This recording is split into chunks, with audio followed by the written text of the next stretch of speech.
Welcome back, everyone. We're talking about financial success. Yes. And it isn't always about saving and budgeting, believe it or not. It's true. We've got a flow chart involved here, but the debt guru, Mike Peterson, is here to talk to me and maybe the rest of you about, do you really need those jeans that may or may not cost $175? Case study, Mike. Heidi's dilemma is a case study for us today. It's a great case study, and we'll revert back to the flow chart as we go through this process. And the first question that you need to ask is, can I afford it? Okay?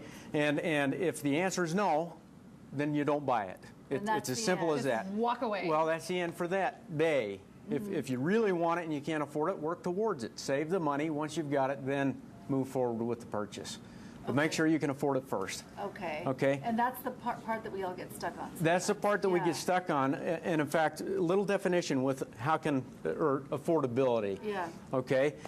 If I have to pay monthly over time, I can't afford it unless it's a home or a car.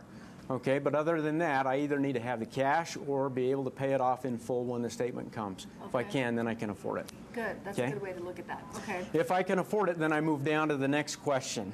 Okay?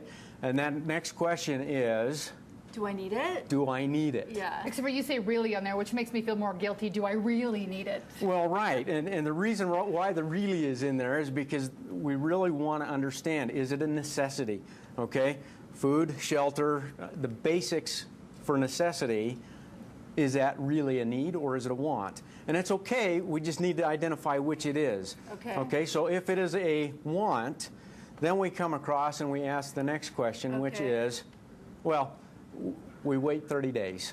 Oh, that's like an eternity. Okay, I know, but it's a cooling off period. A cooling off period. Many of us are impulse buyers, and we want to get away from the impulse buy. So if we wait 30 days and ask ourselves, do I still want it?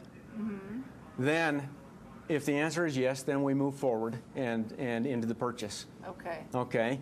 If it's no, then we save the money and we look for the next item that we want.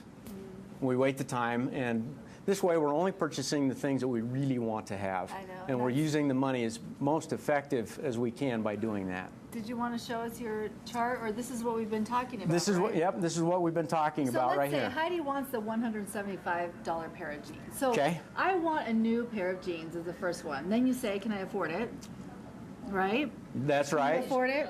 Well, I probably shouldn't, but I was thinking about cost per wear because I'm going to wear them for years and years and years. So it might be better than a dress that you only wear like twice. So I'm feeling like I should probably be able to afford it, but I feel guilty thinking about it. So okay, but let's follow through and continue to analyze that. If we come down to the next question, after we say yes, we can afford it, is there a cheaper or less expensive alternative?